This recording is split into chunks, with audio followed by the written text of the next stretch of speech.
listening to the Super Live Adventure Podcast. I am Chris Arndino. I'm John Saluga. Hey, we're having a couple of beers in the backyard. I'm drinking a Peroni Nastroso Italiana. Oh. Yeah. I'm drinking a Samuel Adams Jacko Pumpkin Ale. In memory of Jackie Onassis. Oh, okay. Who loved pumpkin ale. Did you know that? Yeah, no, I didn't. They say the night Kennedy got shot, she just pounded a bunch of pumpkin ale. Of course, his head looked like a big old pumpkin. Oh, Jesus. Little seeds and shit flying all over the place. Oh. Yeah, that's not good. That's not nice. No, that's not I nice. don't think our guest tonight's gonna enjoy that. No, that's not the way to start anything. It's terrible. That's terrible. We have a very special guest tonight. Sorry. And I was President saying, Kennedy. when Chris and I started this podcast, which is a long time ago now, Yeah. this guy has been on the guest list. We've wanted him on the show from the beginning. Yeah. But he lives on the West Coast. That's right. The rules of this show, it was always like we would sit down in person with somebody. Mm-hmm. And that's what we wanted to do. But now there's a pandemic. We started doing the whole Zoom thing. And I was like, let's reach out to our buddy, Michael Avon Oeming. And holy shit, man, the last time we were looking back, we talk about on the show, one night in particular, we hung out at McSorley's in 2007 for my birthday. It's still one of my favorite nights. Crazy night. I think it was like 2008 was like the last time I'm going to ring a bell for that night. Because that was a wild night. We were looking back at the pictures, and it's crazy. Listeners, if you look at the cover art for this week, it's a photo, kind of a then and now thing. Yeah. And God, Mike looked exactly the same. He's a good-looking man. We did this interview already. I should say that. We talked to him on Zoom. Yeah. We're introducing that now, and man, we had a great time. If you don't know Mike, you definitely have seen his work, Mike. He's won Eisner Awards, Harvey Awards, Eagle Awards. He's done everything from Blunt Man and Chronic to co-creating Powers. Yes. After Realm is the story that he's working on now. That's right. He's written Thor. Yeah, he's written Thor. Yeah.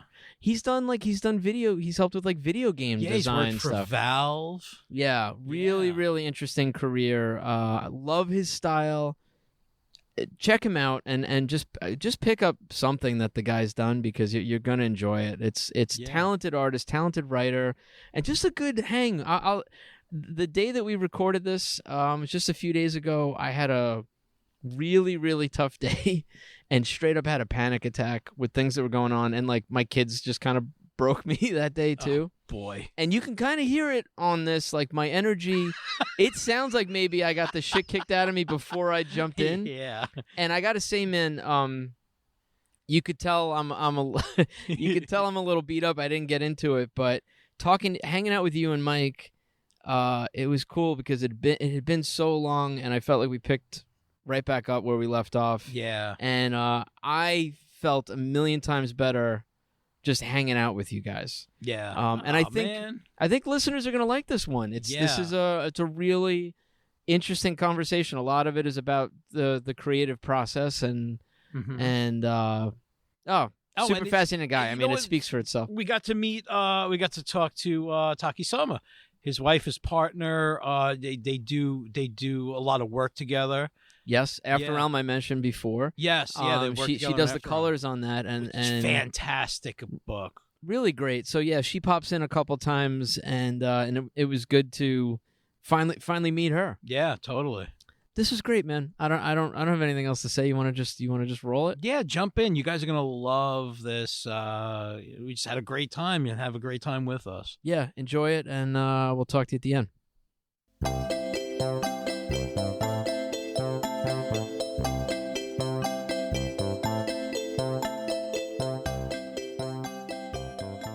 I love my cat, except for when he just literally starts like digging at the papers, and like ripping stuff up. And I'm like, come on, dude.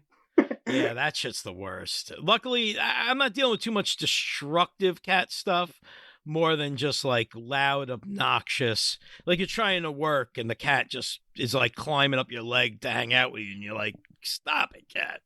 Stop!"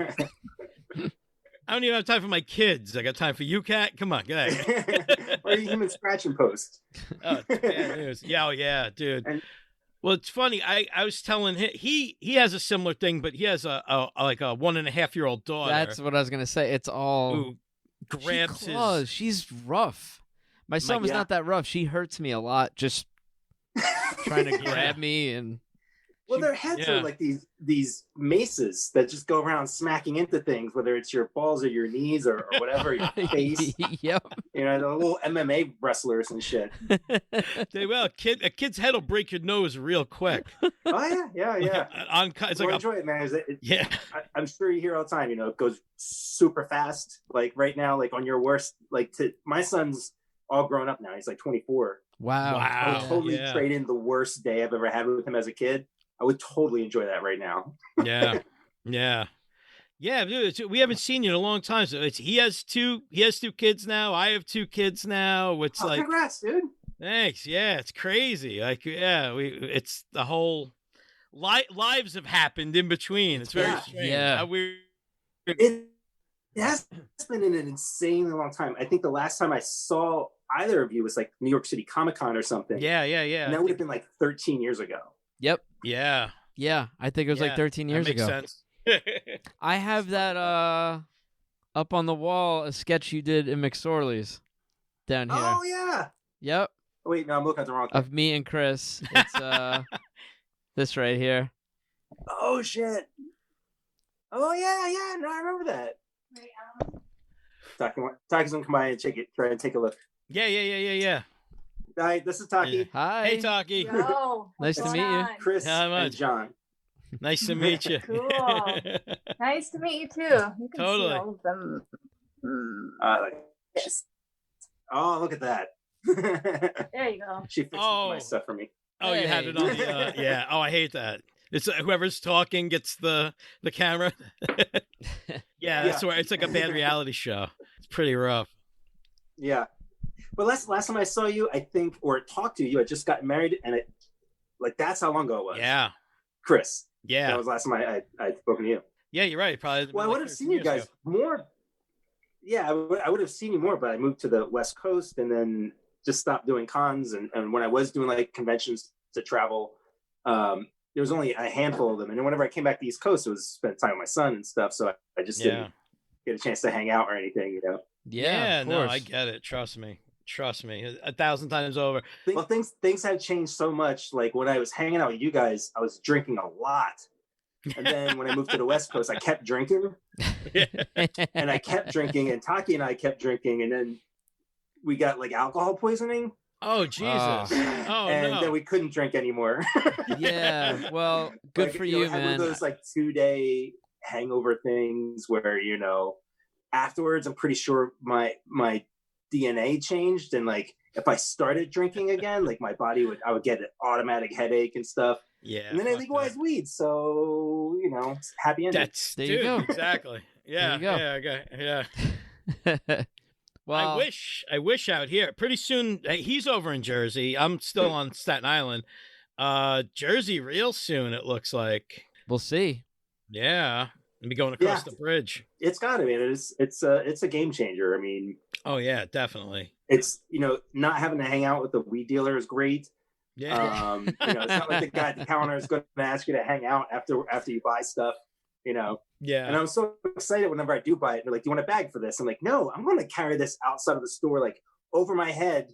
It's still like, a victory every time. It's still really awesome that we were able to get it. I'm going to smoke this before I get to the front door.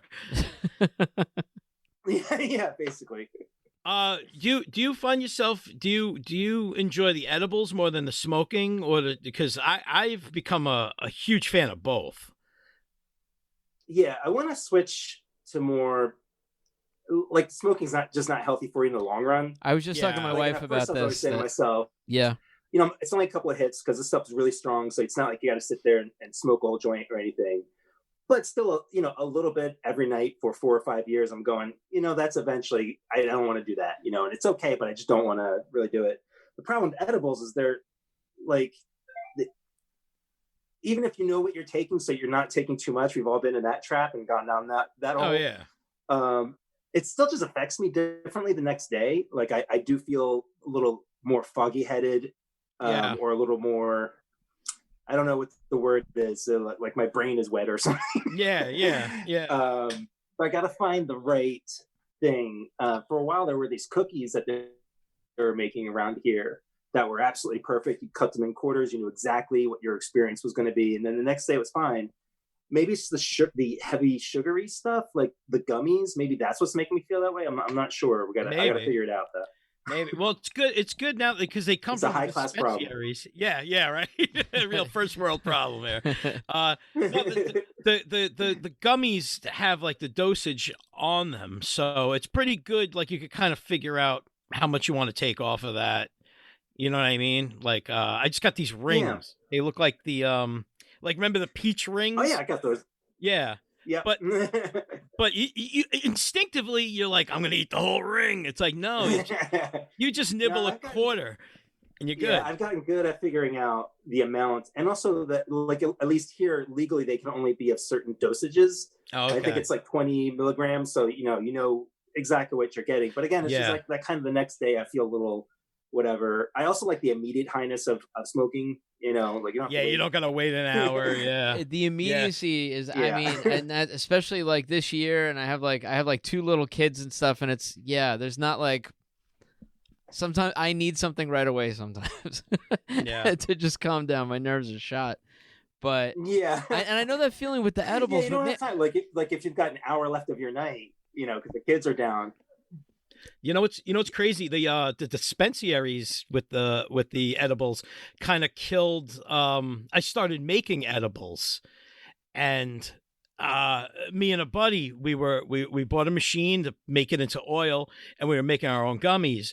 And there's no way to properly figure out the dosage because we're doing it by hand. So one might be fine, and another one might be like 3 hits worth. You don't know. That's fear, man. That's what happened, dude. I made a 25-gram butterfly. Like I bought like a stupid mold, or somebody gave me a mold, and I made this giant gummy, and I ate the whole thing. And I went to the movies to see Mad Max Fury Road, and just as they're driving into that cloud, and there's like all the lightning and it's changing colors, my seat rumbled and I shot into the screen. I was like, like I lost my mind. And I was like in the movie. It was completely insane. I ate way too much. Yeah, I hear like you can get those mega dosages and it's like you're tripping balls basically, which I'm not excited about. I don't want to do that, but that sounds interesting, I guess. Yeah. And dude, I'm no stranger to hallucinogenics, you know what I mean? I've eaten my fair share of acid and mushrooms and mescaline. You told me you did mushrooms at like Disneyland or something like that, or Disney World, or I ate mushrooms and I ate acid in Disney World. Oh my god! 2 separate occasions.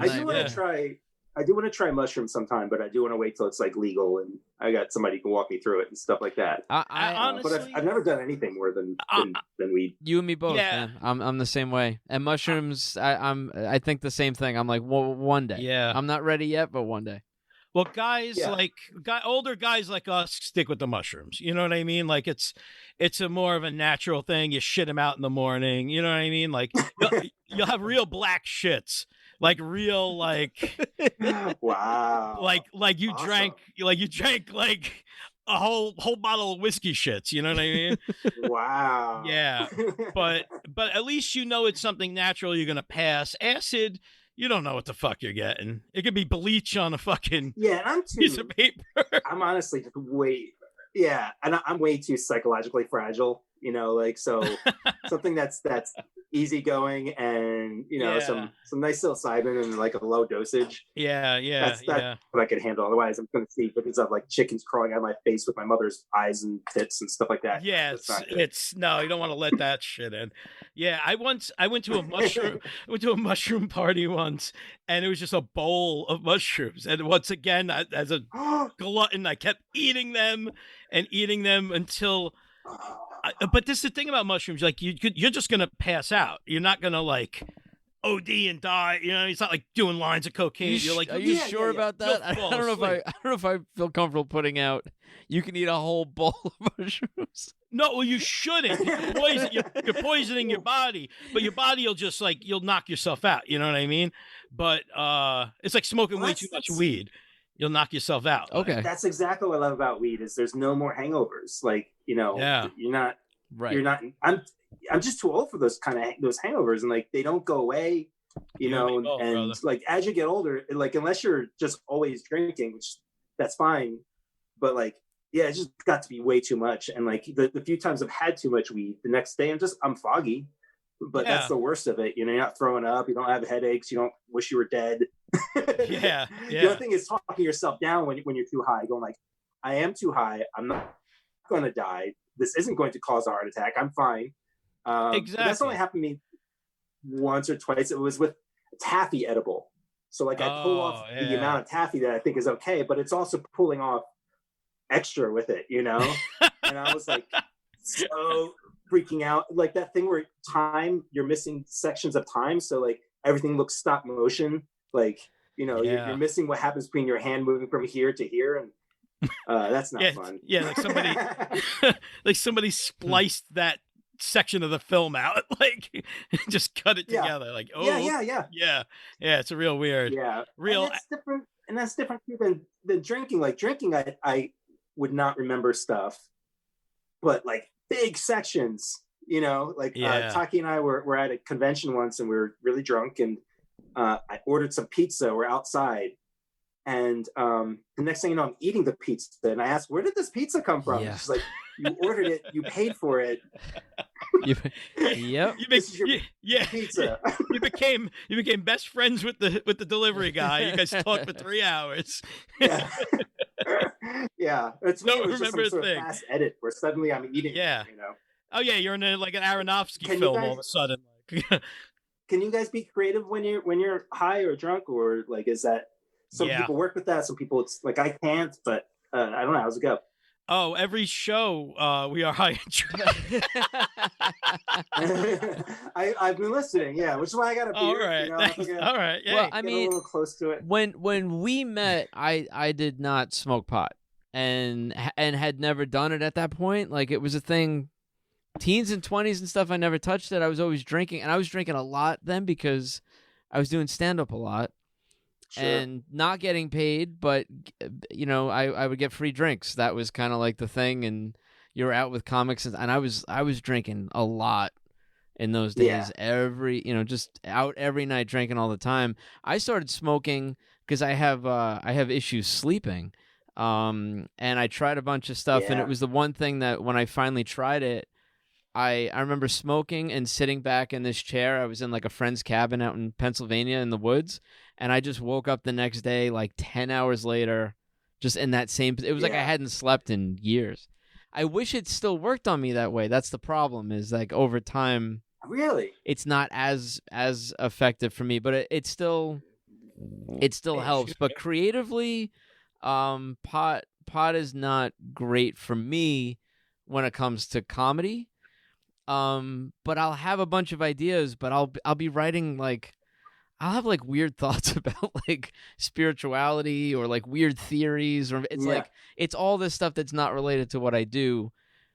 Drinking, there was a long time I used to think that drinking made me funnier, and what I realized was all it did was it shut off some of the self-conscious bullshit that was making me nervous about like getting on stage. It wasn't making me funnier, it was just dulling some of the stuff that was you're in a bit blocking me from like opening up. A little bit of confidence boost you get from a little bit of it. A little bit of drink gives you that little bit of confidence, but it's such a slippery slope. It's such a a crutch that can turn into something else. Yeah, I had some terrible nights on stage because I kind of had like a system down of like what I would drink and like leading up to like a performance, and then the host would come out and be like, "Hey, I know we said you were going up third, but we got to move you to like sixth," and I would go, "Oh no!" Like the booze is gonna hit me because it was crazy like how I was drinking. I was trying to find this like sweet spot, and then the key is to just figure out like. Yeah, you know, chasing how the dragon. How to kind of like do that naturally. Chasing the dragon. Yeah, it was crazy. Yeah.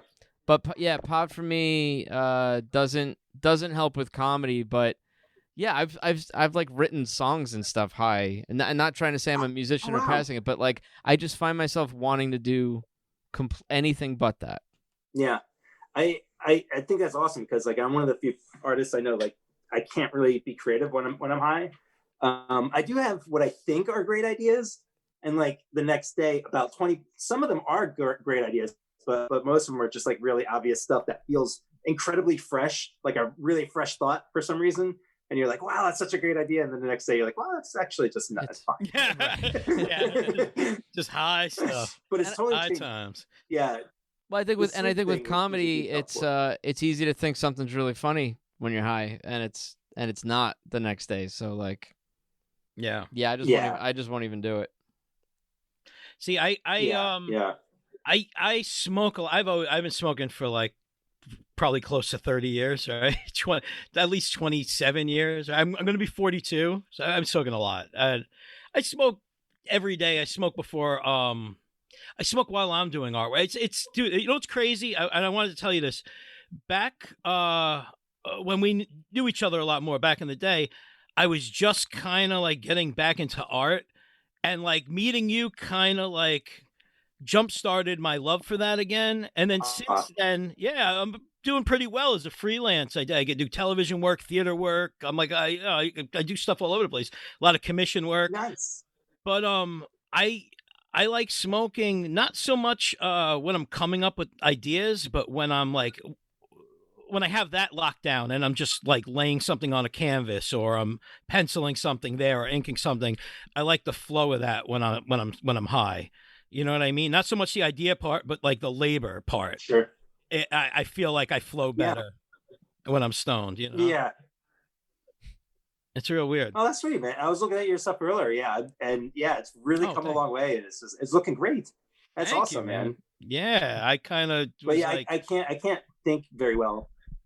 You know what? Your critical mind kind of gets bypassed. So like every idea seems like a good one, and every weird choice seems like it should all go like this, and you know, and you get that. Yeah. You get that morning after. But sometimes look you at need it. that stuff too because you're too locked up. Like as I've gotten older as an artist, I've started to learn how to listen to my subconscious better. You know, that little voice in the back of your head about, you know, either breaking a rule or pushing something or doing something that doesn't necessarily make logistical sense on the page, but it feels right. You know, kind of like not finishing up part of the drawing or letting a line be a tangent where it's extending into another part of the object, something you're usually trying to avoid. Yeah. And I think some drug experience is good at that as you get older, not necessarily doing the drugs while you're working, but there is something about like when you're high, you're listening to a different part of your head. You're not listening to the front part of your brain so much as much as the back part of your brain. Yeah. And I think if you can remember that, those are useful lessons that you can bring into your sort of sober, forward thinking mindset, you know? Yeah, that makes sense. Yeah. It kind of just opens you up, you know? Yeah. Cause I kind of miss when I knew less, because knowing more, there's always a certain amount of like rules or whatever the experience is telling you you're supposed to do certain things a certain way. And when you're younger and you don't know what you're doing, you end up being way more ballsy sometimes because, you know, and I'm sure in stand-up it's the same way, right? Well, I miss even when I used to do sketch comedy with this guy, we talk about this now where it's like we kind of like made every idea happen, like no matter what. It was just if you had an idea, like I would have an idea or he would have an idea, we'd call each other and we would just like follow it through until it was done, instead of stopping to say like, is it even worth making this? You know what I mean? Like we were always diving in, and some stuff was really funny and some stuff was kind of terrible. But now a lot of times I talk myself out of an idea before I even start it because I'm like hypercritical of just everything, and I wasn't that way before, and I wish I was just diving in because it's just fun to do it. But I also, I was younger, I had all the time in the world. Now everything is like, every idea I stop and try to think if it's like worth it or not, and that's something I'm trying to work on. I wish I started more ideas than I killed. If that makes sense. Yeah, definitely. Like, even when I'm drawing something that I hate, I finish it because either I'll learn something about why I hated it or what I did that I fucked up, or I'll push through and end up making it better in a way I wasn't expecting. I've never heard anybody say that. I've never heard anybody say, I'll finish something I hate. That's amazing. Yeah. That's absolutely amazing.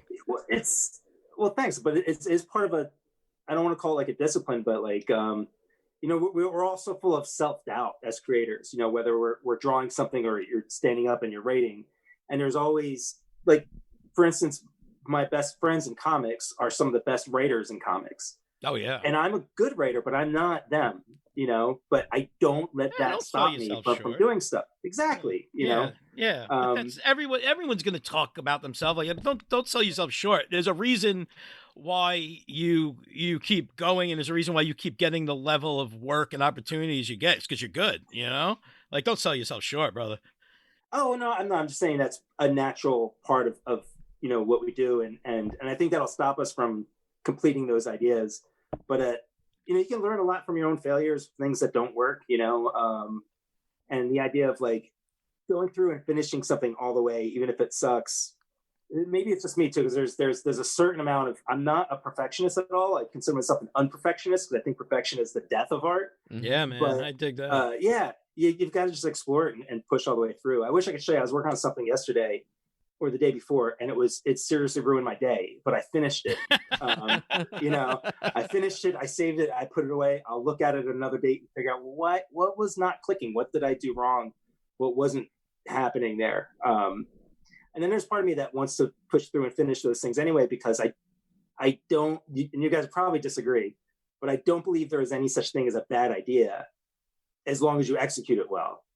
Some of the dumbest things in the world, like the Rocketeer. The Rocketeer is a dumb idea. It's a guy finds a jetpack.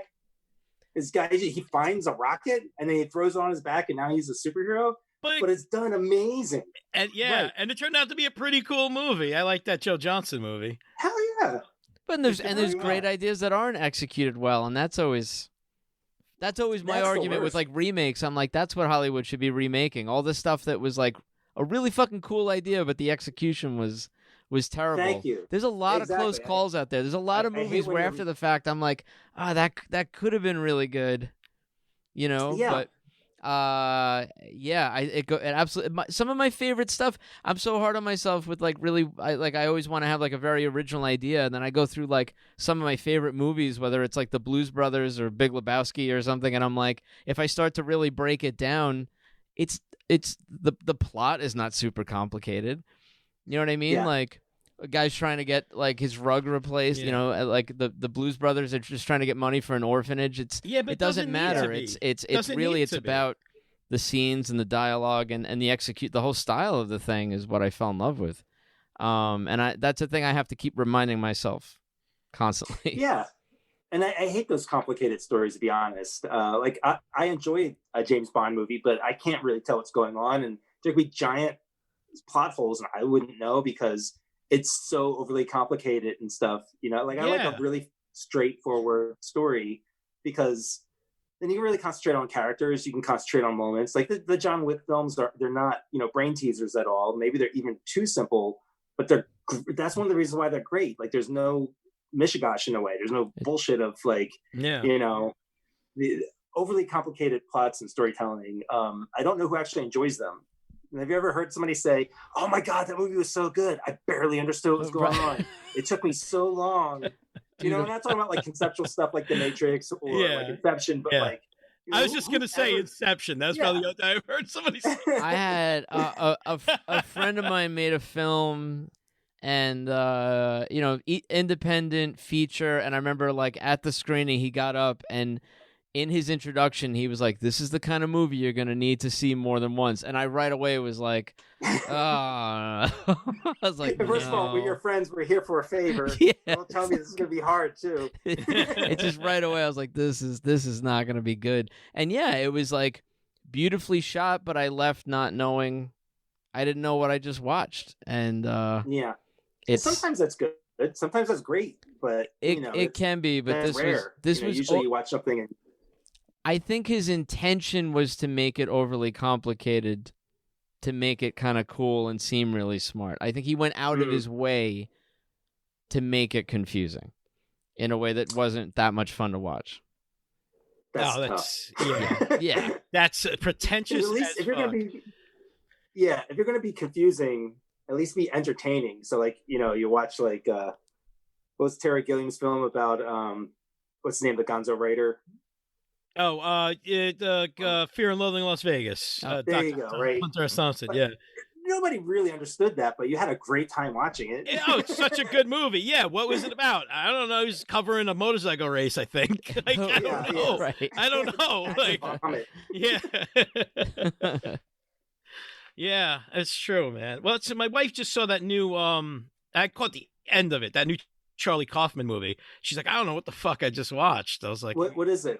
I forgot the name of it. It has that guy Jesse Plemons in it, from Fargo and the later parts of Breaking Bad. The guy they were calling Meth Damon for a long time. Oh yeah. Why didn't you just say Meth? I should have just said Meth Damon. I was trying to be nice to poor Jesse Plemons. I was tiptoeing around Meth Damon. I like that like guy, tiptoes through the tulips over here. I like couldn't Meth help Damon. it. Who doesn't like? I'm sure he's down with that. I'm sure he's okay with that. You know, I mean, that's what made him, right? That meme fucking made him. It's so funny. I think I saw the trailer for it though, because I just saw something. Yeah, and it was kind of hard to recognize him in at first, but I want to see that because I love Kaufman's films. But I had the craziest Kaufman story was we went to go see Adaptation. Yes, yeah, great movie. And I went with. Now, if you remember the movie, it's about a struggling writer who's super neurotic, and he's got to do an adaptation of this book, and he's flipping out because he doesn't know what he's doing. So he goes to a Robert McKee seminar. For those people listening who don't know Robert McKee, that he's this famous writer who writes about the craft of writing, and he's kind of like the coach / school of writers. Yeah, Story is his big big Story book. Is his main book. Yeah. So that the writer goes to see the Robert McKee seminar, and he has a talk with McKee and stuff. So I saw this with my friend Brian Glass. We were both taking a Robert McKee course in New York. We didn't know when we went to go see Adaptation that they were going to have this thing happen. And my friend Brian, well, we're both fairly neurotic, but it was really weird. It was just really weird Kaufman experience, because I know even like the story was like about him with a different book, and then like the movie of his life becomes the thing, and like, it was fucking nuts and stuff. And so there we were that night watching Adaptation after watching Robert McKee yell at people. Like some girl fell asleep in the front row, and he almost kicked her out. Holy like shit. Like a college course or something, and then we go see him, and it was nuts. That was crazy. Holy shit. Yeah, I remember McSorley's earlier, and that reminded me of this cool ass bar, right? And then they had this fun challenge where you had the 2 pitcher mugs. You had to drink 2 mugs at the same time, where the one would pour into the other. Yeah, you make like a beer waterfall. Yeah, I think there's a picture somewhere of us doing that. There's a lot of pictures from that night. Yeah. If you can find any, send them over, because all of my digital photos from that time period, I just have the thumbnails. Like I did something wrong when I was transferring from one hard drive to another. So huge chunks of my life are just these little 1" by 1" 72 DPI. Oh wow! I have them. There's a lot of. It gets in at the end. There's a lot of tongue touching. I don't know if you guys remember. There was a lot of like. I don't doubt it. I was out there feeling the world at the time. We were, Those Irish guys at McSorley's did not like us at the end of the night. At the end of the night, it's like he looks the whole time. Yeah, they're like, but we were fun drunk. We weren't like fighting and being nasty to people. We were just obnoxious. Oh yeah, I know. It was but that's, fun. I think, was the problem. I think we were changing pace. Yeah. They're like, nobody's going to get their ass. I can't kick anybody's ass for having fun. So that's why they're looking at it was funny. Yeah. That's one of the few, I mean, maybe I felt differently at the time, but right now I'm like, I think The Hangover was worth that one. That was a good night. Oh, yeah. But also when I was younger, though, the hangovers were, they would last till lunch, Right. Yeah. and then you hit 40 and they start creeping up till 4 o'clock and then, Yeah. You have a night of drinking, you need 2 days of body work after. You need like 2 days of repair. It's bad business. Like you were saying, like it makes sense to, when you hit that point where like you gotta stop. You know what I mean? Don't fool yourself. Yeah. Well, it was also that whole slippery slope thing. So like when we moved out to Seattle, I was working at a video game company, Valve. We were doing I know Valve. Fortress and all that stuff. Yeah, Left 4 Dead, right? You did some work for that. Yeah. So like we were socially drinking. There was drinking at the job. Then you're working so hard, you go out and you work hard, party hard and stuff, and I was still not that much. I was actually a heavier drinker at that point than I was hanging out with you guys. So it just, after a while, it just became way too much, Yeah, man. You get your ticket punched at some time. Like at some point it catches up to you and you're like, all right. Absolutely. Yeah. And I miss it though. I do miss, and it's not just because of the pandemic stuff, but like I miss the social, Taki and I talk about this all the time. It's just that social atmosphere going to a bar and stuff, it's just a lot of fun. Yeah. And I tell myself I could still go, but there's so much I don't do now. I've gotten so fucking boring in my older years, Yeah. And it's self-inflicted boring too. Like it's not because I got a kid and I got responsibilities and shit. Like it's just Taki and I now, and well, I can't say it's that boring. It's because we really do enjoy what we do, which is we work all day. But work, that's amazing. Like for us though, it's what we love making comics all day and all night, and honestly we work 7 days a week. We rest when we feel like we need it. Yeah, I imagine the setup's got to be great with both of you doing that. Are you like, how much of your home are you able to kind of dedicate to that workspace then? Because so we've got a big studio up here. It's a mess. So we put you don't. But but that's because I would imagine for me it's kind of like I'm lucky I have a decent space like in the basement. But like I have my corner of the basement. It's not like my wife doesn't do what I do. So she doesn't want all like podcast gear and shit all over the place. But there's gotta be like a lot of convenience to that too, and like the whole, like I'm learning how to work from home, so I'm almost curious to talk to you because you've been like, that's not unusual for you with this situation.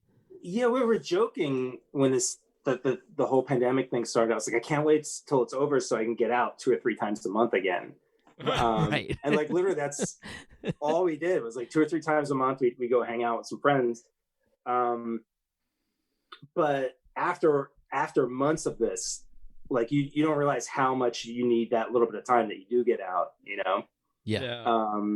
But yeah, no, we make a place for ourselves. So we have a studio space, our downstairs, which is upstairs, and downstairs where we kind of hang out and stuff. There's dinner and lunch and all that kind of stuff happens. We have our TV. We generally keep the comic book stuff up here, and then downstairs looks like adults live there. Right. Yeah, when you got people coming over, it's like, that's how it is, kind of here. Same here. Like I have all my stuff in the office. The rest of my house does look crazy too. Your house not as crazy as in here, That's true. But yeah, I do. Like right where this computer's situated is where I draw, and behind me is another desk where I have my other MacBook, where it's only where I do my digital art. So like I'll draw and paint right here, and then right behind me is where I transfer to digital. And I'm like the same way. Do you? Yeah, I'm like. No. Go ahead. There's like a weird delay where I see I'm saying something and I'm cutting you, and I'm sorry. I apologize. No, it's all good, man. So when we're talking to you now is my computer desk. So I do a lot of digital stuff here. I have one of these Cintiqs. But I also too. have a Wacom 212WX or something like that. Yeah, I think that's what my wife's got. I've got an older one that's really large. But what's weird is I found that I got a Mac and iPad Pro. Thank you. I got an iPad Pro, that works 10 times better. The only difference is you don't have the same real estate, but the reaction time with the brush to the ink and all that stuff, it runs much smoother. But I do end up having all these different workstations. So I've got like this computer desk where I do like some digital, some writing. Over there, I've got my art desk where I'm doing analog. I'll go back and forth like you. Yeah. And then a lot of times I just take the iPad downstairs to the couch. So I'm just working while watching TV and stuff. Oh, that's cool. Are you yeah, it's just that constant. Are you inking digitally, or do you still? Because I have a hard time. I just need pen and paper. I just need. I need to feel. I need to touch my tip. You know what I mean? Yeah. Like, I need to feel. I need it tangible, and then I'll scan my inks in and touch them up. You know what I mean? But like, how are you doing? Are you doing it all on the tablet? I just like you, but I kind of mix it up in all sorts. It depends on the project, and I let the project sort of dictate where the art's going to be done, and that's just it's hard to put my finger on. Don't touch it, Taki said. Yeah, maybe it's kind of like when you perform at stand up. Different venues have like a different vibe. That might be the way that the stage is set up. That might be where the audience is. That might be the fact that there is no professional lighting there, or there is in a different one. So you just have like a different vibe. Yeah. And projects kind of do that too. Some of them want the paper. They want the thicker lines that come with the brushes and stuff. And then some of them want to be more refined. In that case, I'll typically do things digitally because the lines are just thinner and tighter. But I'll do all kinds of stuff. So some books I've done completely digitally, like Dick Tracy. I wrote and drew some Dick Tracy, and that's all digital except for the covers. So I can sell them. Yeah, dude, that looks amazing. By the way, your style is fucking made for Dick Tracy, man. It's when we saw you were doing that, we were like, "Holy shit!" Yeah, that's the only time my father ever talked to me about comic books, because he's just not that guy. He's like a super sports guy and stuff like that. Turns out, guy. The only comic book he was like a huge Dick Tracy like kid when he was younger, crazy. Like big time. And I was like, I know the guy who's drawing that now. And my dad like got excited for it, which is I'm proud of you, son. Yeah, it was like really cool. No, it was really cool. You know a guy who knows a guy. But my dad was honestly like, oh, he's like, I would check that out. And that kind of was like, he's just never said that with anything related to comics, but he was like a big Dick Tracy guy. But yeah, when we saw that, I remember like, I forget who texted who between us, but it was just that thing where we're like, yeah, like, of course. Like, it was just so, it makes so much sense for you and your style. Like that was, it was exciting to see that. It was kind of a great. Bucket list I didn't realize was a bucket list thing, because like you don't really go like, I want to draw Dick Tracy. It's just not going to happen. You know, it's a newspaper strip and all this stuff, and so it was crazy that it did come together. And then there is something about the way that was created that we were on the same path, and I didn't even realize I was in a similar tone as all that stuff. So it did come like pretty naturally, and it was a lot of fun. But yeah, it was weird. That one was drawn completely digitally. Oh wow, okay. Yeah, except for the covers, like I said, because I wanted to sell them. But there are times where I'll do stuff partially on the paper, like mostly, and then I'll finish up either backgrounds on digitally, or just touch it up. And then it's confusing to know which is faster sometimes, because digital is faster. You're not changing to move. You're not changing up your brushes or anything like that. You've got all your tools are right there. You can literally just keep drawing and not stop. And it's super portable. So like I'm done the night working, I can barely do anything else. But while I'm watching TV, you fuck something up too. When you fuck something up, you fuck a line up. It's just you go backwards. It's gone. You don't even. Yeah. No, that's the best. That's the beauty of it. Yeah. I hit restlessly now. I just throw down lines and I'm like, I'll just get rid of it if I don't like it. I'll paint and fuck something up, and in my head I go back, and I'm like, oh, this is real life. This is it. This isn't Photoshop. I'm like, oh fuck, man. I think we've all done that. Yeah. Yeah. You gotta zoom in. Yeah. What the fuck, man? Oh man, but I like. How does Taki do it? Does she do her inking and stuff like that? I know the coloring she definitely does. She said it's a secret. No.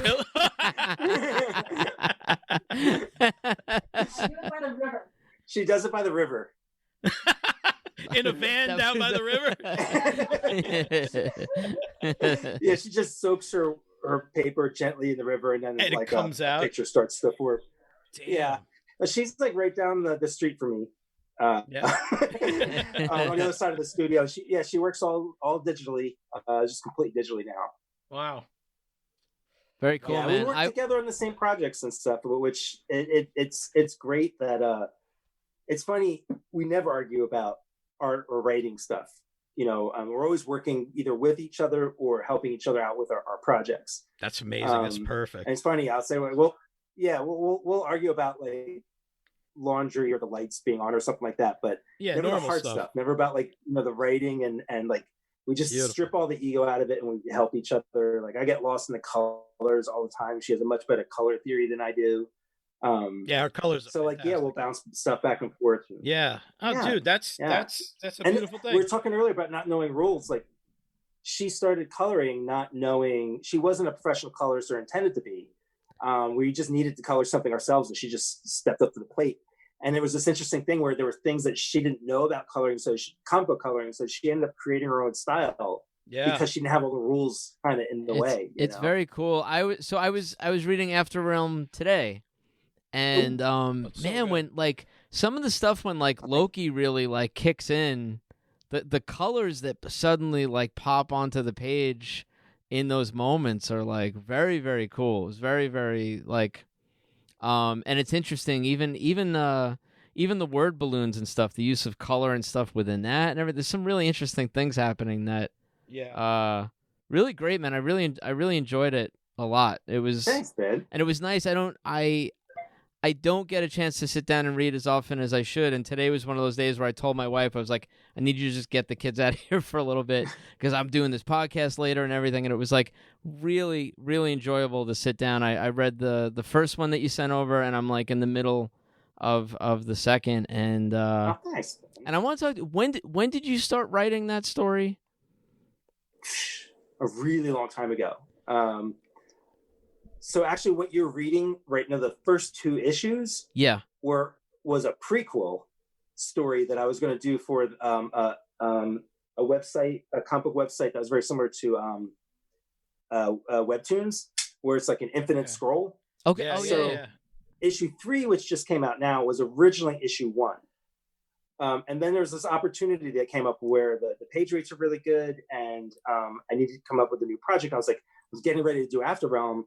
And I was like, oh, well, I'll use this webcomic thing to advertise for what's going to be the ongoing series by doing this prequel story.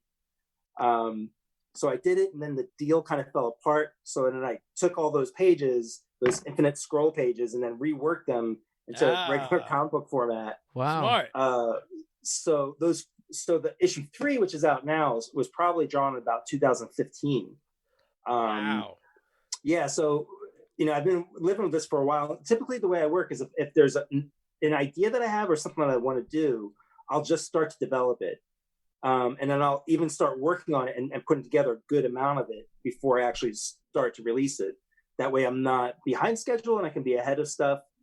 The only problem there is you run into, like an issue with this was when I started it, there wasn't a glut of fantasy comics on the shelf, specifically from Marvel, from Image. Yeah. And I don't want to say glut. Glut's the wrong word because there's a lot. So by the time I came out with mine, there was already 4 or 5 really successful. Well, what else was it? Like Birthright? That's what else was there?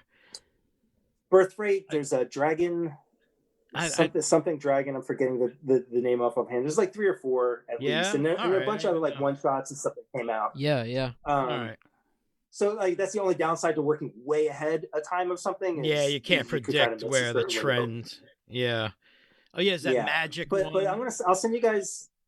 Yeah, I'll send you guys issue 3 like when we get off because that's where things really start to pick up. No, I want to buy it. To use a lot of the. I really the reason why I asked the question is because as I'm reading it, I'm like, I know it's not the case, but like it feels oddly almost like it was written during the pandemic in a weird way with this character who's like separated from her friend because of this like apocalyptic situation where she's like just trapped at home, closed off from and safe, but really just wants like wishes she could go other place. And I'm reading it and I'm like, it was like hitting me in a very interesting and like personal way, and I was like, this is a very fun thing to read right now. Like, I know it's not the intention, but it starts off in a very relatable place, even though it's this fantasy world. It kind of for me was kind of mirroring what was happening in a very strange way. Yeah, it is really like way ahead of its fucking time. We were like, we were like, holy fuck. I think that's just a strength of certain universal themes. So like the universal theme with her was like, when you're a kid, you always want to escape where you are, no matter how good it is. You always want this other place that you want to go to. Yeah. So I just kind of started with that idea. So it's universal. And I think even if the pandemic wasn't going on, maybe people would look at that and pick up this idea of like how we're all isolated because of technology. You know, we're all like on our phones and stuff. We're not relating with each other and we're losing our friends, and you're trapped in our own bubbles, whether it's a political bubble or whether it's a social bubble or whatever. So I think that's the strength of that stuff. And I did try to make her as relatable as possible. So, you know, I'm setting in a fantasy world, that will get turned upside down by issue 3 or 4. So like, we're going to start seeing some very non-traditional fantasy stuff going on. Oh, I already like the stuff you did throw. I don't want to say any spoilers. Same for me, but that first one, I like it. I've read both of them. I like it. I like it a lot. Yeah, but by the end, all of a sudden, I'm like, oh, this isn't really what I thought. Like the whole time, I'm like, oh, cool. Like it's this, you know, you get a sense, you think you have a sense of what it is, and then you realize it's just the beginning of like a much larger and seemingly like crazier world. And I love the way you wrote. I really love the way you wrote it, and I was talking to Chris about it earlier. I said it kind of has what I love about the original Star Wars trilogy, where you have these larger characters. You have the Obi-Wan Kenobi, you know, and Darth Vader and stuff, and they speak in a certain way. But when you get to like the main characters, they sound like friends hanging out and talking, and they're using the language we would use and stuff. And it's like I love that there's like this. There's this large fantasy world, and you have those kind of larger than life characters, but then you have these main characters who are, in the way that they speak, are like super relatable. I just enjoy that a lot. Thanks. I'm really glad to hear that, because a lot of times, I'm sure this happens with your stand-up or your other writings, like things that people like aren't the things that you were focusing on or trying to do. Sometimes it's like, oh, that feels great, right? But this is the one thing I did do on purpose. Like when you read, you'll notice she's the only character that uses contractions.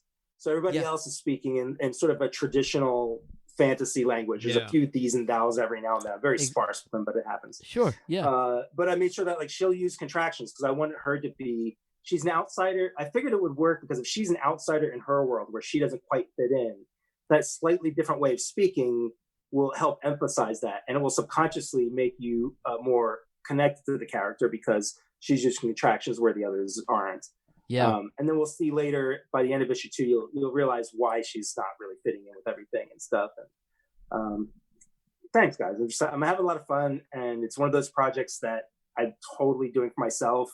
My aunt makes an appearance in the 3rd issue, who passed away. And she's just herself. Beautiful. She's got a coffee mug and all this shit. So I'm really, oh no, really I read that. That's in the 2nd issue. She pops up in the 2nd issue. Yeah, I just read that. I know exactly what you're talking about. And that was great. That was brilliant. I like that. Thanks. Yeah, so it's a highly personalized book where I'm basically pulling on all of my childhood influences, like prepubescent influences. So stuff like Thundar the Barbarian, fucking songs I heard on the radio, video games that I could never afford to play. Oh, you got the America song in there. On a horse with no name. That whole. Yeah, you could tell. Even like that title page is very. Speaking of video games, it looks very much like a Zelda map, dude. Even like the a map top screen of Zelda. Even the map that's being kind of like drawn in the story, it's like on that graph paper. Like I remember as a kid trying to map out Zelda lairs myself, and it feels like you use that in D&D. Oh, dude, the runes that look just like a 4-sided die, a 12-sided, a 10-sided, a 20. That was a cool move. I like that. Oh, thanks. Again, that was just cool. I just grabbed stuff from my childhood. And like even that, what's interesting is when I was a kid and we played D&D, when I look back on those memories, I actually remember more looking at the dice and like those little lead figures and the maps and stuff and like the monster manuals. Yeah. Those would all engage my imagination in a way that the game itself didn't. It was almost like the game was more to facilitate having 20-sided dice and having the maps where you could just draw like, oh, I want to go this way and this one. What's in this room and what's in that room? Like it just engaged your imagination in a way. Yeah. That I think a lot of people think when they think about D&D, or they're thinking about the gameplay and the rules and stuff. But I think about the escapism that it gave me as a kid, and hopefully trying to bring that to the comic. Oh well. Yeah, it comes across. It definitely comes across. Yeah. Like I was saying, like I didn't know that was personally your aunt in the book, but I did get a connection that it was somehow somebody personal to you without knowing that. When I read it, like I meet, and then you said your aunt, I was like, no, that actually happened in this issue that I read, because like it just came across that it was somebody you had an affinity for. It really, you tell you poured yourself in the book. You really could tell. I like, especially people if they followed your career. They, you know what I mean. You've written Thor. Like, you know what I mean? You fucking the whole Ragnarok thing. You know what I mean? Like you pour, you know, Mice Templar, like the whole everything. It kind of like pours into that. You could tell. Dude, I gotta say, after we started hanging out, when I met you, it was through a mutual friend, Jen Grunwald, and editor at Marvel Comics, and like she introduced me to you, but I'm terrible with names. So she told me your name and that you're a comic book artist and writer and stuff. And I was like, cool. And then like, we hung out a bunch of times. And then like, it was only later that I'm going through like my comic books and realizing I have like Blunt Man and Chronic stuff. I've got Nerd Rage on CD, like that you did, Brian Posehn, that you did the art for. And suddenly I'm like, oh my God, like I own, like I have this guy's stuff in my house already. And I really, after we were hanging out, I got into Powers big time because I fell in love with Bendis when he started Ultimate Spider-Man. I started that from like issue 1. Used to pick it up. Nice. Talking about Jen when she worked in the comic store and she used to make fun of me for buying Spider-Man. Just want to throw that out there. She was like indie comics only. She was just trying to, she wanted me to buy Joe Matt stuff only, and I was a loser for buying Spider-Man comics.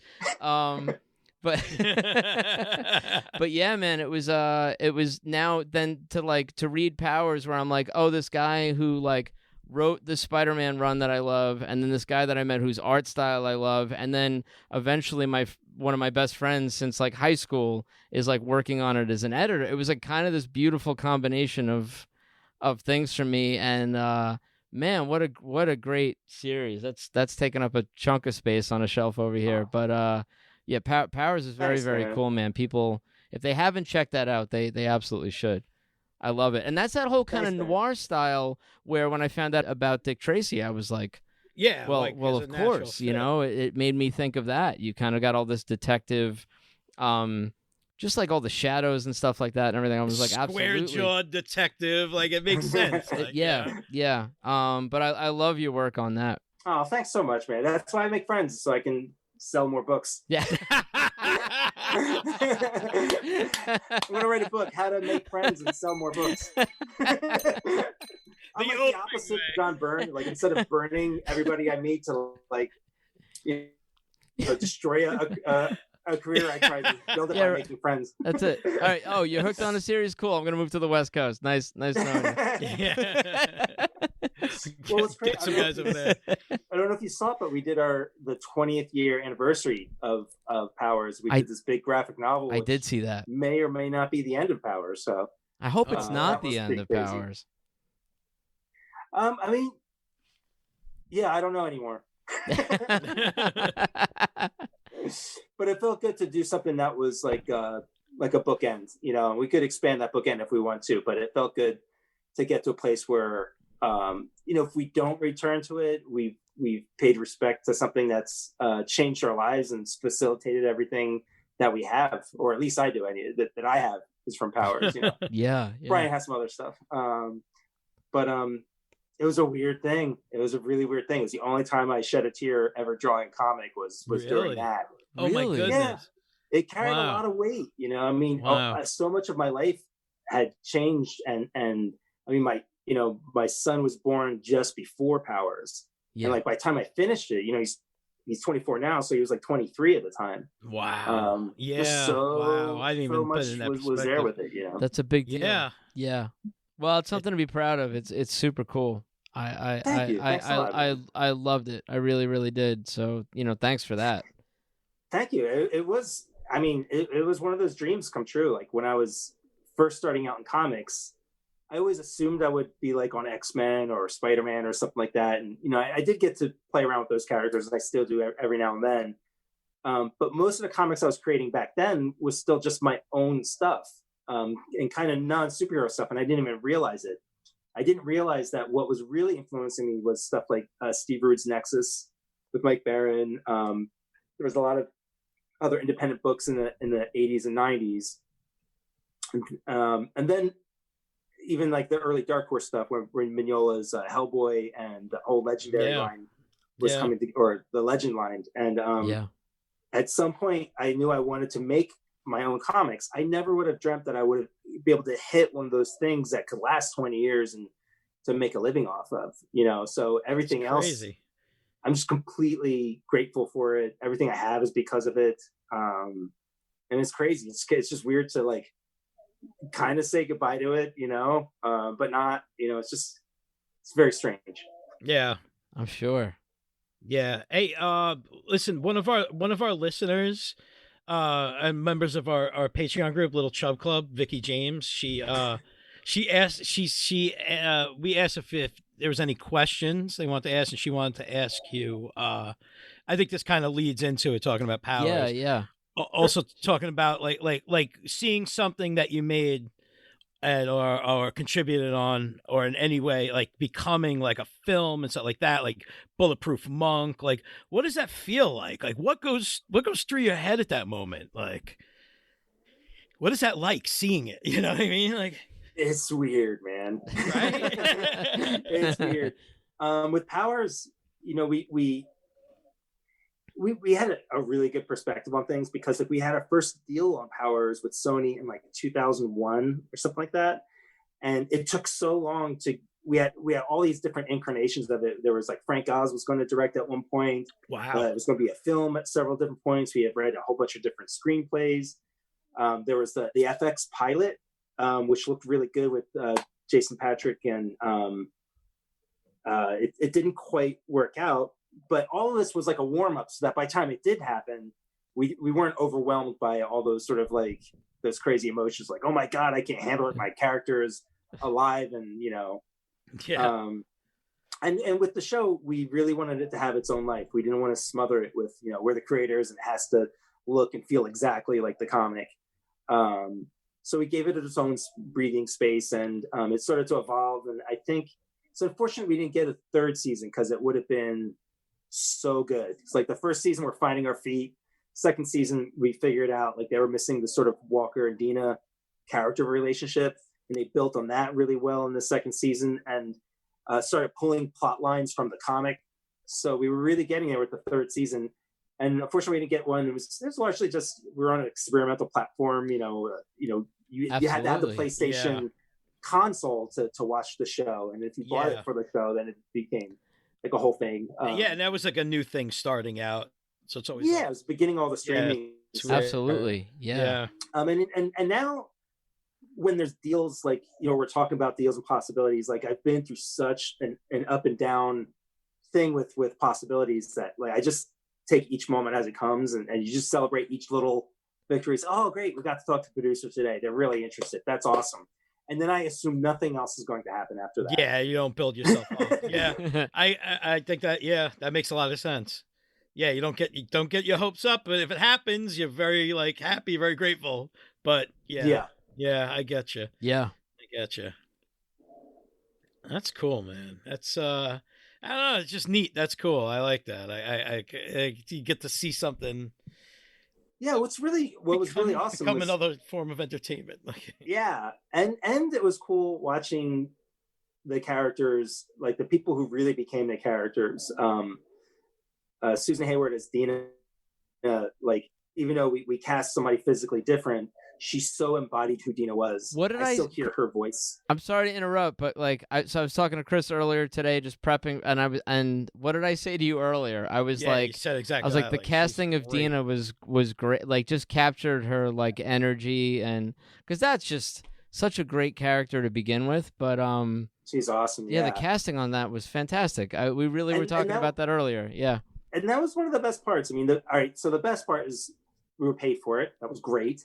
That's always great. The next really best part was the people. Honestly, like we have a lot of long-term relationships and friendships now from the show. Some of the directors we still talk with and we're in touch with. Some of the producers we're still friends with. We don't talk business. We're just friends. One of the cast members came up like just to escape LA and stayed with us for a couple of days. You know? Cool. So we just made real friends with people and stuff. And it's really cool. I mean, that was one of the most rewarding things because the show is temporary, but you get to know people and that becomes more important, you know?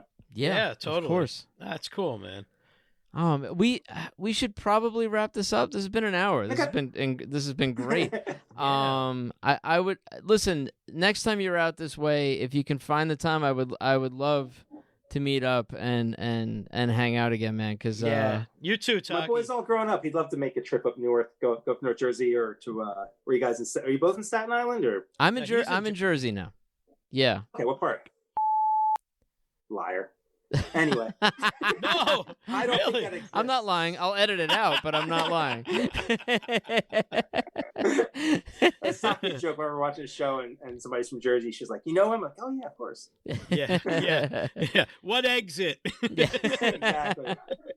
I still am not a Jersey guy. Like if I leave my neighborhood, I'm lost immediately. It's all very new. I don't exits and stuff. I don't speak that language. I'm not.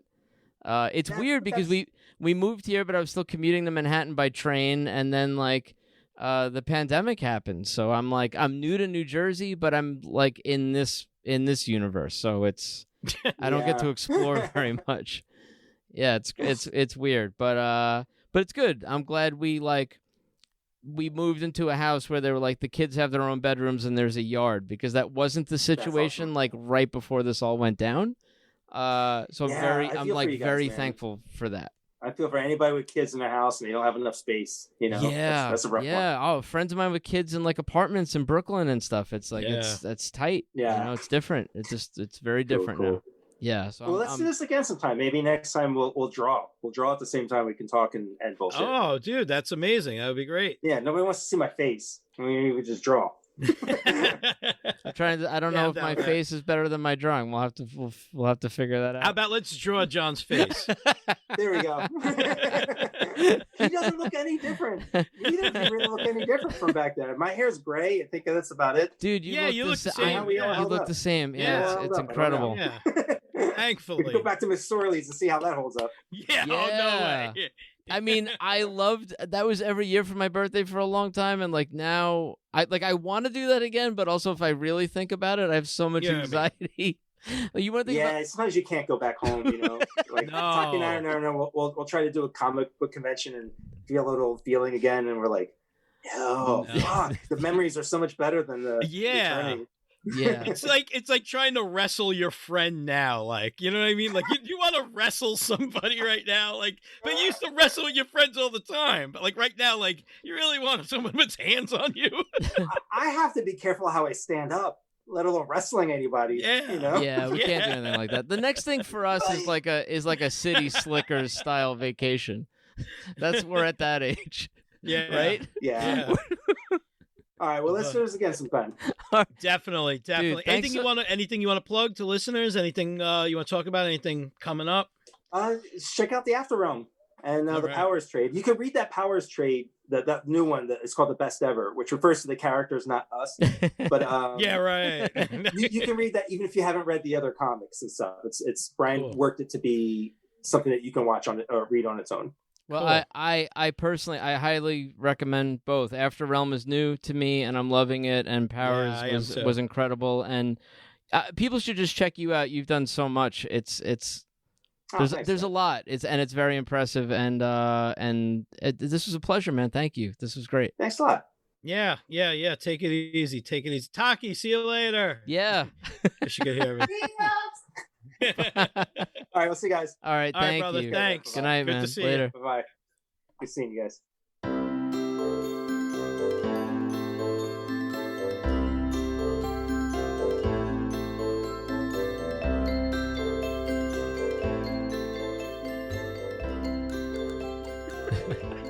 All right. We're not laughing at Mike. We like Mike. This is days later. We're in the backyard making diarrhea jokes. I got the run. How great is Mike? How nice is he? I hope people The check out his best. stuff. I really, really enjoyed After Realm, and it came at a good time. I'm kind of like, too, man. wasn't kind of in between titles, so I'm gonna keep that one up. Yeah, and I really dig it, and I've always loved supporting him too. But it's yeah, it was a good read. I enjoyed it. And it was nice of him to give us the first 2 issues. Like, that's fucking awesome. Thank you, dude. Mike, thank you so much. Definitely check out Mike Oeming online. We'll have links and stuff Yeah, of course. where you can find him. Follow him on Instagram, all that stuff. The whole thing. Instagram is great to watch him. He posts a lot of his like. Oh, the time lapse drawing stuff. Yeah, it's so and- cool. If you're interested, if you just enjoy watching somebody draw, which I think most people do, I like what he puts up a lot. Yeah. All right. Well, we're wrapping this up. We do want to remind members of the Little Chub Club the deadline Yes. to announce your candidacy for office. If you're running for office You got the runs. in the Little Chub Club, you have to do it by October 25th. You do that on patreon.com/superliveadventure. There's a form. Also, call the show or email a message announcing your candidacy, 781-POD-SLAP, or email slap@superliveadventure.com. I'm really excited. Election day is Yeah. coming up. Remember, you could run on any platform you want. Yeah, and Anything. I'll tell you something. If you're reluctant because you're worried about the responsibility, you set the terms. Yeah. You say this is what my title's going to be. This is what my responsibilities are. It's as complicated as you want to make it. Other than the winners, there are things in the bylaws about meeting a few times a year online. There's like a minimum Yeah. requirement for just meetings. And there's the goat thing. We'll get it. the goat thing, yeah. We'll mail you the knife. If you're vegetarian or religious or something, Yeah. we might not make you do the goat stuff. No, it'll be a listen, smaller goat for you. You don't have to do a big goat because everybody else they get a goat that's like the size of a VW minibus. I know, special goats. Yeah, yeah. Special goats shipped in. We get them. Yeah, we get them shipped in from Holland. But if you want a little goat, we'll get you a little goat. We'll make it quick. Guess we got. We'll make it quick. You get it over quick. You just get it over with. Get a little one. Little No guy. one has to know. We'll put a blindfold on it. Okay. You don't have to look at it. That's worse. A little goat just crying with a blindfold on. Well, I thought we'd shove an apple in its mouth and. Oh, you want to go with the apple? Yeah, Okay. I don't want to Alright. hear the cries. Yeah.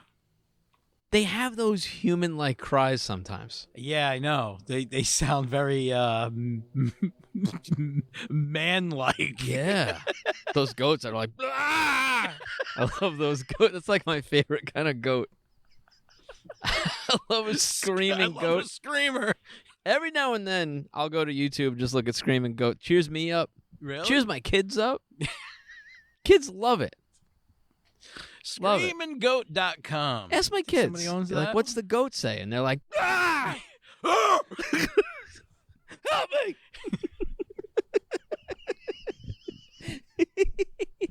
Please don't listen to Jonathan. Put the knife down. Yes, I can talk. patreon.com/superliveadventure. We're going to be back in exactly 1 week. Laura Williams is going to join us. She's going to be here in a week. And we have a lot of voicemails and messages to go through. Woo-wee. And I'm really excited about it. So definitely tune in, tell your friends, spread the word. That's all I got, buddy. Yeah, I think there's only one thing. I agree. Fit it where you We should should.